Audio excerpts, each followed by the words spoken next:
ഹരിശ്രീ ഗണപതിക്ക് നമ അവിഘ്നമസ്തു.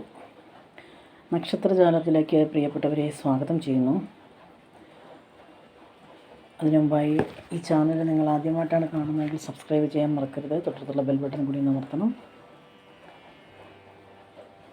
നമുക്കിന്ന് 3 നാളുകാരുടെ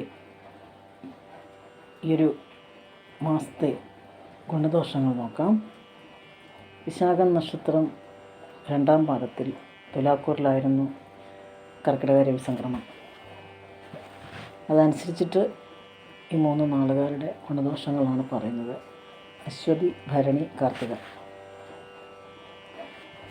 സ്വന്തമായി വ്യാപാരം, ബിസിനസ് എന്നിവയിൽ ഏർപ്പെട്ടിരിക്കുന്നവർക്ക് സാമ്പത്തിക പ്രതിസന്ധി ഉണ്ടാകും. മാറ്റിവെച്ച യാത്രകൾ വേണ്ടിവരും. എല്ലാ കാര്യത്തിലും ജീവിത പങ്കാളിയിൽ നിന്ന് ഉറച്ച പിന്തുണ ഉണ്ടാകുന്നതാണ്. പ്രണയബന്ധം ഉള്ളവർക്ക് ഏതെങ്കിലുമൊക്കെ തരത്തിൽ തടസ്സങ്ങളുണ്ടാകാം. വിദേശത്ത് നിന്ന് നാട്ടിൽ തിരികെ എത്തും. അതിൻ്റെ തടസ്സങ്ങൾ ചിലപ്പോൾ ഉണ്ടാകും. മനസ്സിനെ വിഷമിപ്പിച്ചിരിക്കുന്ന ആരോഗ്യ പ്രശ്നങ്ങളിൽ നിന്നും മോചനമൊക്കെ ഉണ്ടാകും. വിവാഹമോചനം ആലോചിക്കുന്നവർക്ക് അനുകൂലമായിട്ടുള്ള സമയമാണ്. അത് ആഗ്രഹിക്കുന്നുണ്ടെങ്കിൽ അതിനുള്ള സമയം. മനോരോഗ ദുരിതങ്ങൾ വിഷമിക്കുന്നവർക്ക് ആശ്വാസം ഉണ്ടാകും. മാനസിക പിരിമുറുക്കം വർദ്ധിക്കും. കുടുംബത്തിലെ മുതിർന്ന ബന്ധുക്കൾക്ക് അനാരോഗ്യം ഉണ്ടാകും. പൊതുപ്രവർത്തനങ്ങളിൽ വിജയമുണ്ടാകും.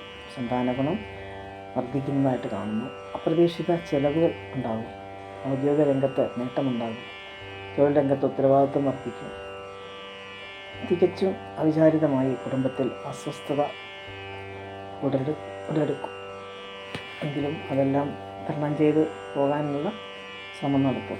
അപ്പോൾ ഇതൊക്കെയാണ് ഈ 3 നാളുകാർക്ക് ഈ മാസത്തിൽ പറഞ്ഞിരിക്കുന്ന കാര്യങ്ങൾ. നടക്കുള്ളൂ ഉള്ളവരുടെ കാര്യമാണ് ഈ പറഞ്ഞത്. 3 നാളുകാർ. അപ്പോൾ പുതിയൊരു വീഡിയോയുമായി കാണുന്നവരെല്ലാവർക്കും പിന്നെ നമുക്കൊരിക്കൽ കൂടി വീണ്ടും കാണാം. അതുവരേക്കും നന്ദി, നമസ്കാരം.